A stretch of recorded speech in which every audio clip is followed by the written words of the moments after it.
Hello दोस्तों, welcome to Aayog academy. Today we talk about power of president of India. Okay, then continue. President is the first citizen and head of the state. He is an important role in the country governance as the executive powers of union are vested in him. जानेंगे कितने powers कितने type के power president के पास होते हैं, जिसमें executive powers होता है और इसे हेड ऑफ स्टेट भी कहते हैं। प्रेसिडेंट जी को हेड ऑफ स्टेट भी कहते हैं। President of India as a part of union executive along with the vice president, prime minister, council of ministers and attorney general of India.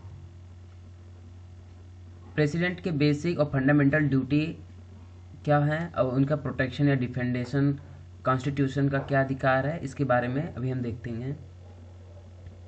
Now the executive power of president of India, legislative power, diplomatic power, military power, financial power, ordinance making power of the president of India, emergency power, pardoning power and veto power. So we start here executive power of president of India.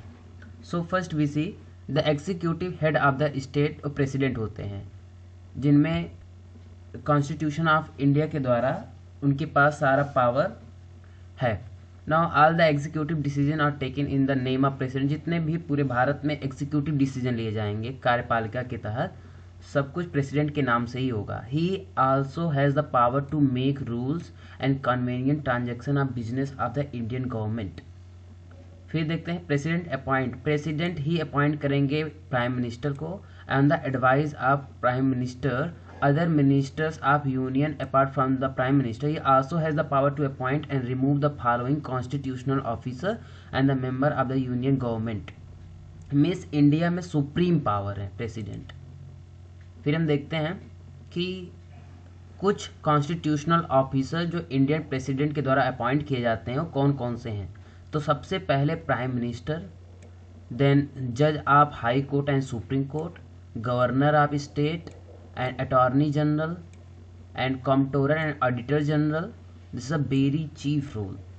Now the chairman and number of public service commission, and next is the number of member of finance commission and official commission, chief election commissioner and election commissioner, and next is a special officer to scheduled caste and scheduled tribes, and commission to report to the administration of scheduled areas, commission to investigate and condition of backward classes, and a special officer for linguistic minority. linguistic means भाषा के लिए, जो भाषा की minority के peoples हैं उनके लिए स्पेशल ऑफिसर को नियुक्त करने का अधिकार प्रेसिडेंट में समाहित है।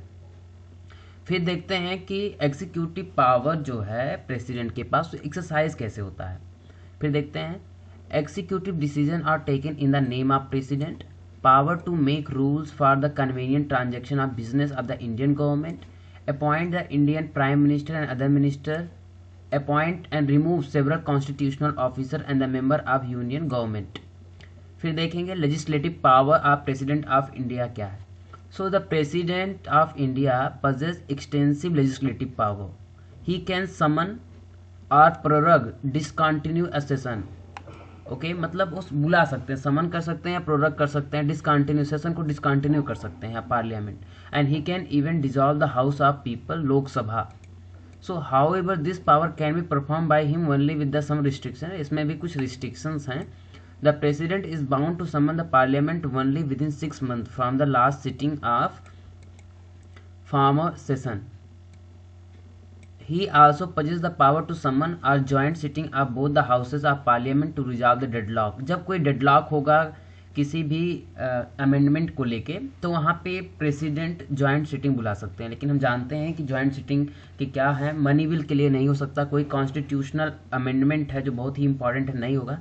एक ऐसे ही ऑर्डिनरी किसी भी ऑर्डिनरी अमेंडमेंट के लिए जॉइंट सिटिंग बुलाया जा सकता है, या सीजीआई को या किसी को भी अगर इम्पीचमेंट करना हो तो ज्वाइंट सिटिंग नहीं बुलाया जाएगा। So for any bill to get the law sanction it has to receive the President assent, and a bill for recognising new state और alternation of state boundary can only be introduce in either house of the Parliament, and after his recommendation the states bill for imposing restriction on freedom of trade and commerce also require his recommendation. फिर देखते हैं President can nominate 12 members of Rajya Sabha. it oftenly asked in many type of exam. And to Anglo-Indian in Lok Sabha. Legislative power of Indian president में देखते हैं, summon कर सकते हैं president ji and prorogue the parliament, dissolve the house of peoples and president assent too needed for any bill to get the law sanction. यहाँ पे dissolve the house of peoples means lower house means Lok Sabha, Rajya Sabha को डिसॉल्व नहीं किया जा सकता है क्योंकि वो परमानेंट बॉडी है. फोर्थ देखते हैं, recommend bill in either house of Parliament for recognising a new state और alternation of state boundary. President recommendation is needed for imposing restriction on freedom of trade and commerce in India or in any state. Nominate 12 members to Rajya Sabha and 2 Anglo-Indians to Lok Sabha. फिर देखेंगे diplomatic powers of President of India क्या है. As the head of state, the President send and receive ambassador and other diplomatic representative to other country. All the international treaties and agreement which lie in Article 51 are conferred and included in the name of the President. The President is also the representative of India in international forum and affairs. फिर military power of the President of India क्या है. The President is considered as the supreme commander of defense of the forces of country. He has the exclusive power to declare war and peace. He has the power to appoint chief of the army, chief of the navy and chief of the air force. However, the military power of the president are regulated and controlled by the parliament. Everything the president can do on the advice of council of ministers, but some have supreme power except that. Financial power of the president of India. What are these power? So the president is also vested with some financial power. The money bill is introduced with lie in Article 110 and the prior recommendation of the president, and he also lay the union budget before the parliament. The president of India control the contingency fund and he has the power to establish the finance commission every 5 years. What are ordinance making power of the president of India? So it deal with the unforeseen or urgent matter. The president has been vested with ordinance making power which is provided under Article 123 of the Indian Constitution. When either or both the house of parliament are not in session, जब दोनों parliament session में नहीं होगी, means दोनों house session में नहीं होगी, the president is satisfied with the condition exist and which makes it necessary for him to take immediate action. The president has authority to issue an ordinance. उस समय president ordinance declare कर सकते हैं and the ordinance issued by him has the same force as an act of parliament. Ordinance के पास उतना ही अधिकार होगा जितना कि एक एक्ट में होता है, मीन्स कानून में होता है.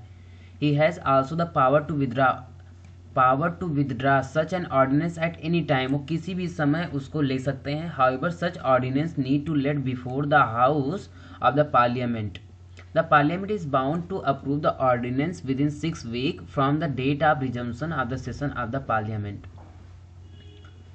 समरी में देखते हैं, issue an ordinance for taking immediate action when either or both the house are not in session. ये तभी होगा जब कोई भी हाउस सेशन में ना हो. Withdraw such an ordinance at any time, और उसको यही जब डिक्लेयर करते हैं तो यही उसको ले भी सकते हैं. Now the emergency power of the president of India. This is the most important power. The president has empowered with the power to declare an emergency either in whole territory of India or in any state or any part of India. He can impose 3 types of emergency. Bharat में 3 type of emergency है, जिसमें national emergency, state emergency and financial emergency. Financial emergency आज़ादी के बाद से आज तक कभी नहीं लगा है. सो नेशनल इमरजेंसी की बात करें तो आर्टिकल 352, जिसमें ड्यू टू वार की वजह से होगा, एक्सटर्नल एग्रीगेशन या आर्म रेबेलियन की वजह से हो सकता है, नेशनल इमरजेंसी डिक्लेयर किया जाएगा. स्टेट इमरजेंसी में आर्टिकल 356 के तहत आता है, जो कॉन्स्टिट्यूशनल मशीनरी किसी भी स्टेट में अगर फेल हो जाए तो वहाँ पर आर्टिकल 356 के तहत राष्ट्रपति स्टेट इमरजेंसी डिक्लेयर करते हैं. और फाइनेंशियल इमरजेंसी आर्टिकल 360 के तहत आता है, due to threat to the financial stability in India, जो आज तक नहीं हुआ है. He may also suspend the right to move to the court for enforcement of fundamental right except, जिसमें आर्टिकल 20 और 21 को छोड़कर, 21 है राइट टू लाइफ है, during the emergency, and all the proceeding pending in any court for enforcement of such right also remain suspended during the emergency period. The President also has the power to give direction to any state in which the state should exercise its executive power. He may extend the normal life of the Lok Sabha by 1 year each time to period and not exceeding beyond 6 month. वो एक साल बढ़ा भी सकते हैं, extend कर सकते हैं नॉर्मल लाइफ लोकसभा की. एंड प्रोक्लेमेशन उद्घोषणा कर सकते हैं ceases to operate. Further he can also reduce the salary of any class of state official and the जज of the Supreme Court and High Court during the period when the state emergency is in proclamation. The president may assume the power vested in the governor. वैसे जो भी यहाँ पे फैसले लिए जाएंगे it is based on the council of minister, जो advise करेंगे प्रेसिडेंट को. प्रेसिडेंट तब उसको डिक्लेयर करते हैं. He and she can declare an emergency, means President can declare any emergency. Suspend the right to move to the court for enforcement of fundamental right. आप emergency के दौरान fundamental right के लिए जो आर्टिकल 32 के तहत है सुप्रीम कोर्ट नहीं जा सकते हैं 20 और 21 को छोड़ के. And give direction to any state to exercise its executive power. कार्यपालिका की शक्ति के लिए डायरेक्शन दे सकते हैं राष्ट्रपति ji. And extend the normal life of Lok Sabha by 1 year. एक साल करके लोकसभा को एक्सटेंड किया जा सकता है उसके टेन्योर को. Reduce the salary of any class of state official, the जज of the Supreme Court and the High Court. State official के जज ऑफ सुप्रीम कोर्ट या हाई कोर्ट के सैलरी को रिड्यूस कर सकते हैं president during the emergency. And assume the governor power. And what are the pardoning power of the President of India? It is most important. Question student often asked, under which article of Constitution of India the President has the power of pardon or remission. Remission मतलब सजा को बदल देना या क्षमा कर देना. The power of pardon की जो शक्ति है वो किस आर्टिकल में आती है? तो ये आर्टिकल 72 में आती है. The article 172 grant the pardoning power to President. As per this power, the President of India can pardon, माफ कर सकता है, reprieve कर सकता है, respite and commute और remit the sentence of any person who is convicted of any offense. की कोई भी आदमी जो इंडियन सिटीजन है अगर वो कोई भी किया है तो ये अधिकार क्षमा, मृत्युदंड को भी क्षमा करने का जो पावर है वो प्रेसिडेंट में है. ये स्पेशल अथॉरिटी है और किसी के पास ये पावर नहीं है. एंड बाय कोर्ट मार्शल की भी पावर जो है वो प्रेसिडेंट के हाथ में है कि वो भी सजाए माफ कर सकते हैं. Against any law relating to matter to which the executive power of the union extend in which sentence is one of death. अगर सेंटेंस डेथ की भी हो तो भी. फिर हम देखते हैं veto power of the president. Veto power क्या है प्रेसिडेंट का? सो द आर्टिकल मीन्स ये किसी भी बिल को वीटो पावर में हम देखते हैं कि आर्टिकल 111 ये है assent to bill. When a bill has been passed by the house of Parliament it shall be presented to the president. जो असेंट के लिए उनको के पास भेजा जाता है. The president shall declare either the assent to the bill or that he withhold assent therefor. या तो वो असेंट रख सकते हैं. तो 3 टाइप्स के वीटो पावर होते हैं प्रेसिडेंट के पास. देखते हैं आगे कि provided that the president may as soon as possible after the presentation to him of a bill or assent return to the bill if it is not the money bill. लेकिन वो money bill नहीं होना चाहिए, money bill को नहीं कर सकते हैं वो. And with the message requesting that they will consider a bill or any specified provision therefor in particular will consider the desirability of introducing any such amendment.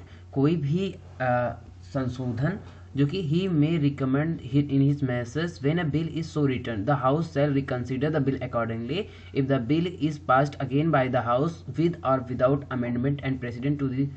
तो कोई भी बिल अगर प्रेसिडेंट एक बार वापस भेजते हैं तो अगर पार्लियामेंट उसमें कोई भी अमेंडमेंट करती है या नहीं करती without any amendment then it is presented to president again. then the president is binding power. President shall not withhold assent therefore. तब president को assent देना ही पड़ेगा. It is most important thing. And here deals with the veto power of the president. A bill is introduced in the parliament after it presented to the Indian president for its approval. कोई भी bill जब president की ascent होगा तभी वो जाके act बनता है। The president is free to either reject the bill, और बिल को रिजेक्ट भी कर सकते हैं, रिटर्न कर सकते हैं, और विद होल्ड कर सकते हैं, मतलब रख सकते हैं। लेकिन ये हमने अभी देखा कि मनी बिल के केस में नहीं, except the money bill, okay,